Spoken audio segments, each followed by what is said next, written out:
In the book, Power versus Force, Dr. David Hawkins lays out what he calls the map of consciousness. This map of consciousness is profound.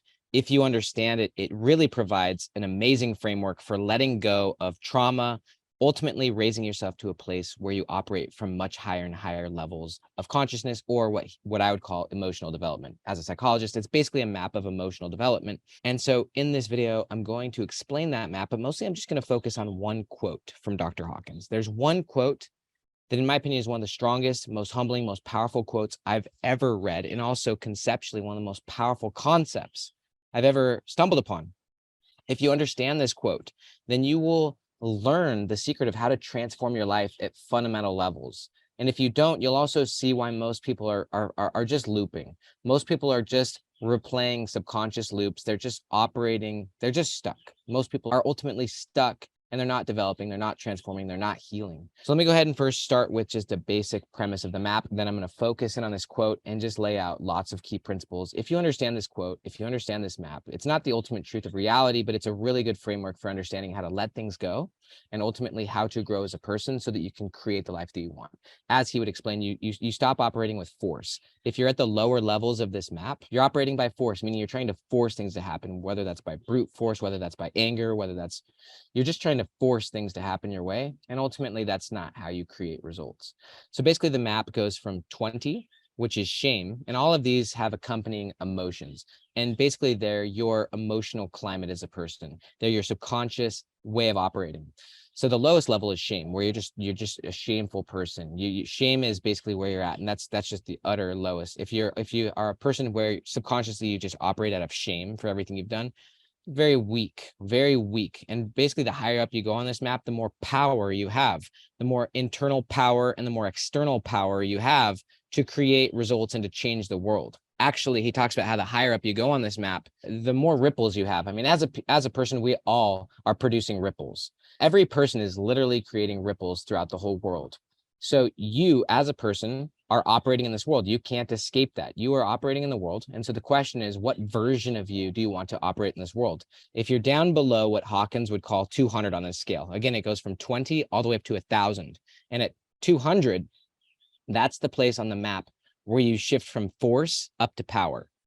And that place is courage. 200 is courage. Above that goes to a place of acceptance, love, unconditional love, peace, and then ultimately enlightenment. And so you can watch yourself when you shift from power to force. I've done it all the time, and you're never actually fully developed unless you just, there's very few people that fully develop. But what Hawkins explains is that the higher up this map you go, one person who's at like 300 on this map, which is a place of acceptance, positively counterbalances, as Hawkins would say, counterbalances the negative energy of like 80,000 people. Once you get up to the 400 or 500s, your ripples are counterbalancing hundreds of thousands of people. Once you get up into like the 600 or 700s, you're literally altering the world, and you're counterbalancing the negativity of millions or tens of millions of people. So it's very powerful. One person who chooses to go up this scale, to chooses to becoming more enlightened, they may not be a famous person.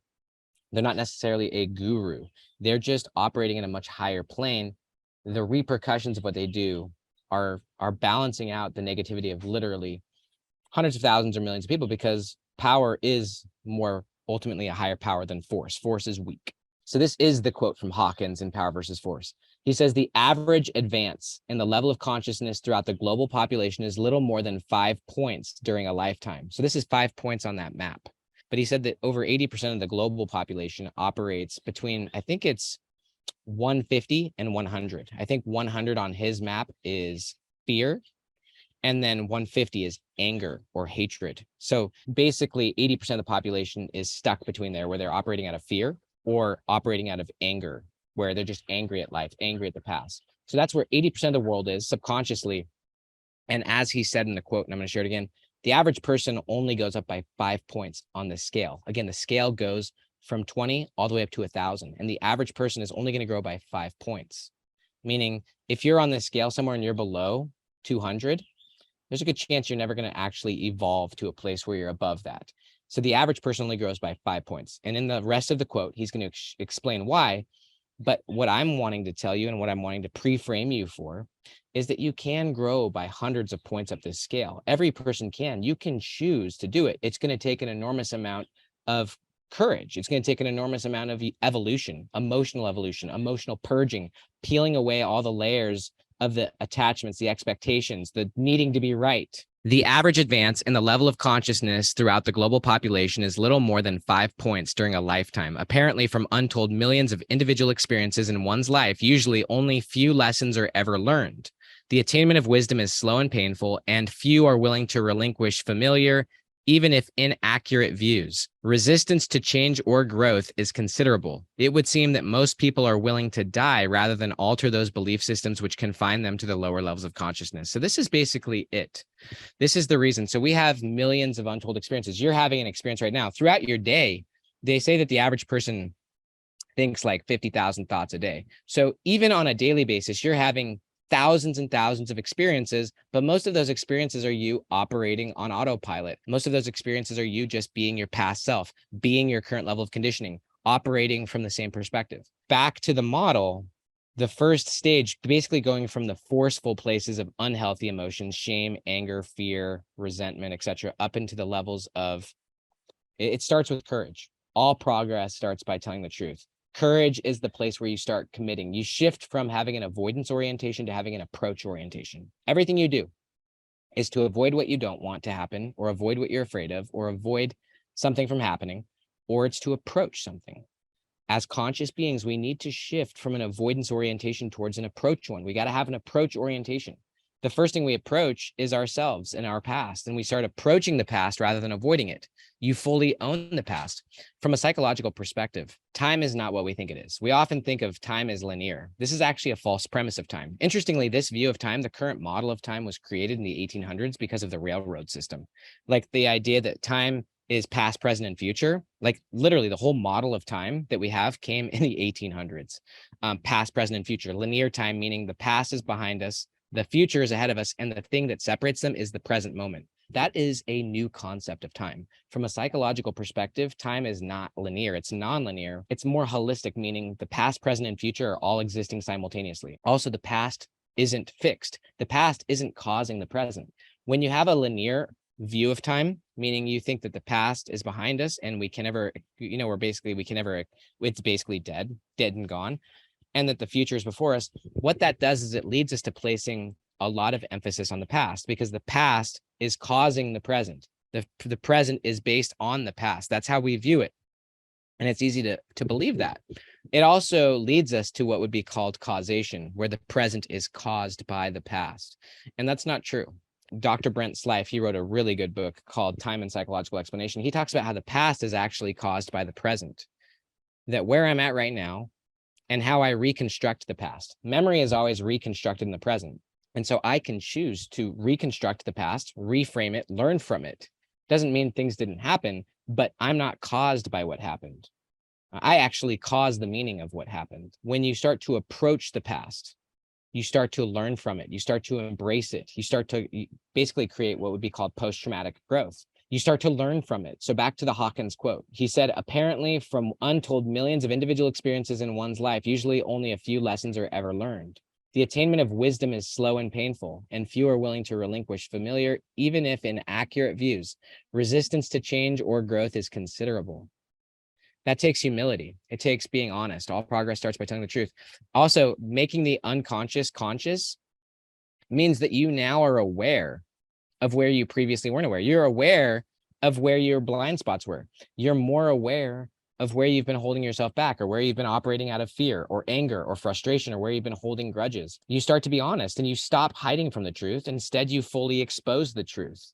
You don't care what other people think. You fully expose your inadequacies. You fully expose your ignorance. You fully expose all the areas where you're holding yourself back. Think about what happens to a person's life when they're no longer afraid of looking dumb. This is part of having a growth mindset, where you're no longer afraid of failing. Also, though, you acknowledge that you're not your past. I am not my past self. I'm not the person I was even 5 minutes ago. I have gone through alterations. I have learned something. I've gained strength. I've gained wisdom. Even just by filming this video, I'm not the same person I was before I started filming this video. And you're not the same person you were before watching this video. Even if you go on and do nothing about it, you could still remain at the same level of consciousness, but you are evolving as a person, or at least as a personality. And so you're not the same person you were. The question is, are you growing? Are you evolving? Are you transforming? And are you becoming a higher tier version of yourself? That requires, first off, courage. All progress starts by telling the truth, owning fully the past, owning fully your traumas, owning fully. Basically, post-traumatic growth is what happens when a person starts approaching their past. They stop ruminating on it randomly. Basically, they're willing to sit and face the past, learn from it, and they only want to get better. And they reach a place where they're no longer afraid of admitting the truth. They're no longer afraid of admitting what happened. They're no longer afraid of changing the story and changing the story. We often hold on to a story because it benefits us. It benefits us because it keeps us with excuses. It keeps us avoidance based, where we feel like we've gotten out, where we don't have to change, we don't have to grow because we can blame that thing. Whereas post-traumatic growth is realizing and taking full ownership that you have no out. Your life is what you commit yourself to. And if you commit yourself to that story, that's fine. That's your identity. That's your past, present, and future. But you're the one who's responsible for that. You're the one who's choosing to frame your life that way. You're the one who's choosing not to learn from your experiences. You're the one who's basically solidifying yourself and forcing reality to be viewed through a lens. Whereas once you stop needing to be right, once you stop needing to have a story be a certain way, actually a really crazy quote that I recently heard, there's a book called The Places That You Fear the Most, or something like that. Going to the places that scare you the most. It's all about how life is uncertain. And one of the scariest facts of life is that you don't know who your future self is going to be. A lot of people, they really want to hold on to who their future self is going to be. You can't fully define who you are or who other people are. And people who have a need for control, that's terrifying to them. Whereas I don't even know who my future self is going to be in a week from now. Like, I don't know the full premise of who I am, and I'm open to that uncertainty. And once you become open to that uncertainty, you stop needing to be right. You also start becoming more willing to fail and to try new things. Your past is a gold mine of learning. If you're willing to learn from it and be changed by it, also if you're willing to approach becoming more conscious of your experiences. I think parenting is one of the most beautiful aspects of life because it exposes all of your weaknesses and uncertainties. Basically, me, myself, my wife and I, we adopted 3 kids. Then we had 3 more. So we have 6 kids. And our 3 older kids, they're now 11, 13, and 15. And they expose so much about myself and my wife that we would love to not be exposed. But being exposed is a great thing. And then just fully admitting that you don't have all the answers, fully admitting that you've made mistakes, and then learning from it and embracing failure. Again, that's a big part of a growth mindset, is embracing failure and turning failures into learning. You can turn all experiences to your gains. So I'm going to go ahead and share this one more time, and I want your opinion on this. Please comment down below. Please share your opinion on this. But as for myself, I don't want to grow just 5 points, and I know I haven't. I still operate in fear sometimes, but I have reached places of courage. I am courageous a lot more than I used to be. I have higher levels of love, and even unconditional love and acceptance and even peace. You can reach these stages where you're scaling this map by hundreds of points, and then you're operating far more on power, less on force. You're far more inspired. You're far more connected to God. You're far more in touch with yourself. Your life just becomes totally different. You're less attached to things needing to be a certain way. You're still committed. You can be fully committed to something and not attached to it. You can be fully committed to a goal, fully committed to a purpose, fully committed to a quest, yet you're not unhealthily attached. You're not trying to force it to be a certain way. You're committed. You're in a place of power. You're in a place where God can work with you. You're in a place where you're willing to find and commit to the way. Yet at the same time, you're healthily detached. You're at a place of peace. You're not operating out of a place of unhealthy need where you feel like you need something to be accepted. You're no longer worrying really about what anyone else thinks of you.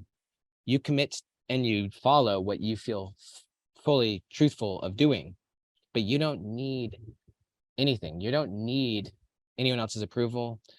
You already are fully connected, I guess you could say, to God. And so you don't need anything. You can commit to things. You can choose things of your own free will, because we are all conscious beings. You can choose to commit to things. You can choose to create things. You can choose to become things. You can choose to do good things in the world of your own accord. I love the quote. It's, be anxiously engaged in a good cause. There's nothing wrong with choosing to do good. There's nothing wrong with choosing who your future self is. There's nothing wrong with seeking and ye shall find, asking and it shall be given to you. You can seek specific things, and you should. We are what we seek. We are what we commit ourselves to. We are what we define ourselves by. And so we all have to choose that. We all choose that. You choose what you're going to commit yourself to. I choose what I'm going to commit myself to. But you can commit yourself to things and choose things and go all in on things without needing them. because you already have all your needs met. The average advance in the level of consciousness throughout the global population is little more than 5 points during a lifetime. Apparently, from untold millions of individual experiences in one's life, usually only few lessons are ever learned. The attainment of wisdom is slow and painful, and few are willing to relinquish familiar, even if inaccurate views. Resistance to change or growth is considerable. It would seem that most people are willing to die rather than alter those belief systems which confine them to the lower levels of consciousness. All progress starts by telling the truth. Once you reach a place where you're no longer worried about what people think, but you're willing to fully expose yourself, then you become psychologically bulletproof. Then you can reach a place of acceptance, not only of yourself and your past self and your future self, but also accepting of other people. You don't need to force people into your box. You don't need to force people to be who you want them to be. Then all of a sudden, you've released yourself from so much unnecessary energy, unnecessary baggage, unnecessary fears, unnecessary even just needs or desires that make up the majority of most people's lives. And then you can reach a place of freedom from that. Freedom from, and then freedom to. There are those two levels. Freedom from all the unnecessary baggage, and then freedom to be who you choose to be. Freedom to be highly conscious. Freedom to be your future self. Freedom to create whatever you want in life. Freedom. And so the higher up you get on these stages, you're operating in power. You're not operating by force. And when you're operating by power, things happen a lot easier. Things happen a lot faster. Things operate in a much higher sphere. So I love this quote. If you haven't read Dr. David Hawkins' work, I recommend you read Power versus Force, Letting Go. Those are the two books to start with. He's got so many others. I actually recently just read his book called Success is for You, and that's a great book as well. It's very powerful to sit and study one person really deep and then study another person really deep. And ultimately, none of these people's teachings are perfect truth. But the more you learn, the more you actually expand your knowledge, your perspective, and then start applying it, your life becomes different because your input shapes your outlook. Your input shapes your worldview. It shapes your perspective. It shapes your context. It shapes your models. It shapes your identity. And so if you're not consuming high quality information, then you're ultimately going through loops. Whereas if you're listening to and consuming information that forces you to look in the mirror, forces you to own your mistakes, own your fears, own your dreams, own yourself, peel away the layers, then all of a sudden you're getting to a place of yourself. And then ultimately, the goal of all education is to develop inner wisdom where you're truly listening to yourself and even listening to God more so that you actually have a consciousness. Yes, you can learn from other people, but all of it is ultimately to develop yourself because you're the only person who can ultimately decide who you're going to be. You're the only person who is inside your own head and in communion with God. So all education is ultimately to help you better have agency as a person and have a connection with God, so that you can ultimately choose and live the life that you want based on what you believe, what you value. And hopefully it just gets better and better. As you gain wisdom, you'll let go of old ways of being. I'm Dr. Benjamin Hardy. I hope you enjoyed this video. Talk to you later.